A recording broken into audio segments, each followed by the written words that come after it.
All right, you guys. So today we're going to talk about PlayStation VR 2.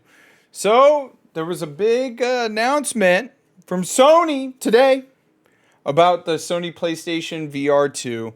And I thought it was kind of interesting. We're going to talk about it. I know the last time I talked about it, I kind of got flamed for some stuff. Yeah, here it's neither here nor there. But let's get into this. This is kind of interesting, and let's see exactly how Sony plans on moving forward with this. So before we really get started on this, just a heads up. Back in March, this is from Eurogamer, right? PlayStation VR 2 production pauses as stockpile piles up, reports as. It was reported back in March that the Sony PlayStation VR 2 had a pause on the actual production line and that, they were going to reevaluate some stuff. Okay, that makes sense.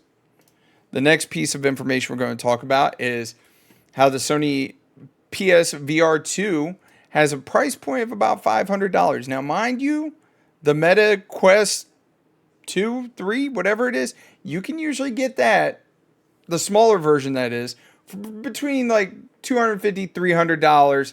So roughly half of what they're asking for with the Sony PlayStation 2 VR. But this is the interesting part with the Sony State of Play right now, where Sony has a bunch, and I mean a bunch of stuff on sale.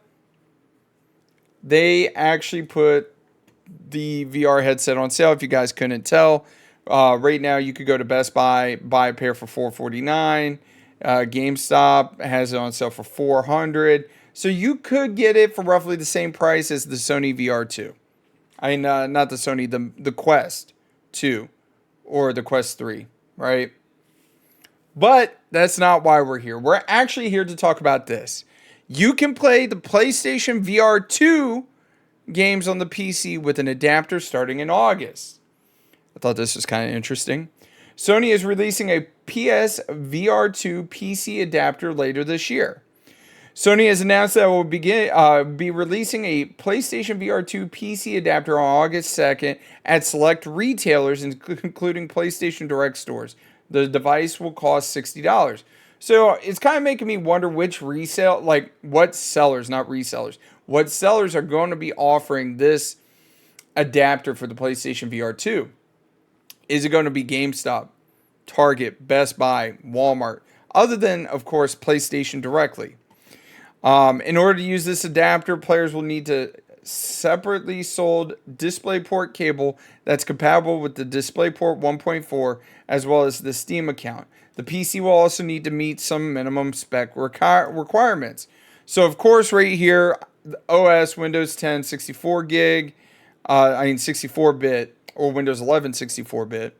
An Intel Core i5 7600, AMD Ryzen 3 3100, Zen 2 or later architecture is required. Okay, that makes sense. You need at least 8 gigs of RAM, an NVIDIA GeForce 1650 or later with Turing architecture or NVIDIA RTX series, AMD Radeon RX 5500 XT or later, blah, blah, blah. Display ports that are compatible with the 1.4 DisplayPort, USB direct connection only, Bluetooth 4.0 or later. Okay, I mean, those specs are not too terribly crazy. Like, they're really not. To set this up, plug the VR headset into the PC using the adapter, then download the PS VR 2 and Steam VR apps from Steam, which is super easy because you got to do something very similar when you're trying to hook up your Meta Quest. It took me a while to actually get that figured out and be able to play VR games. I have yet to play a VR game on Steam. I just realized that. The biggest difference between playing a PSVR 2 on the PS5 and the PC are the available features. This right here is kind of the drawback for me. Because if you have a PlayStation 5 and then eventually buy the adapter to play your games on Steam, okay.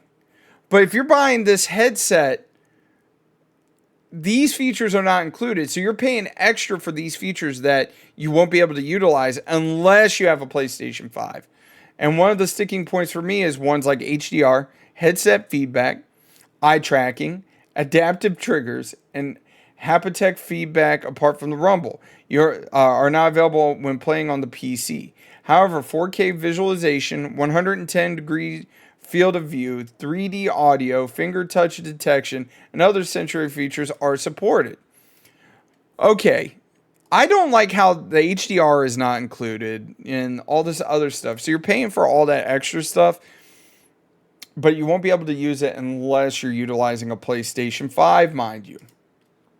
So, of course, here in the article back in February, Sony announced that it's testing PC compatibility with the headset. While the PC compatibility expands the market, the headset is quite expensive for console users, as it requires a PS5, and the total cost of the two devices around $1,000. Thankfully, PSVR 2 is also on sale for days to play, like I was showing earlier. And mind you, that's what I got flamed for when I talked about this last time, when they were talking about halting the headset from being made anymore because they have a massive stockpile. And that is people like, oh, well, you need a PS5 and the headset, and that's like $1,000. But some of these MetaQuests, you need a PC to play it. Beer, beer, beer. Oh, fuck you. You don't really need a a PC to play a MetaQuest because, no lie, I can just go into the MetaQuest app, download said game, and play it that way. Now, granted, the library of games is very limited compared to when I'm able to play it on my PC and have it connected with Steam, if that makes any amount of sense. In March, Sony reportedly paused production on additional PSVR 2 headsets due to slow demand.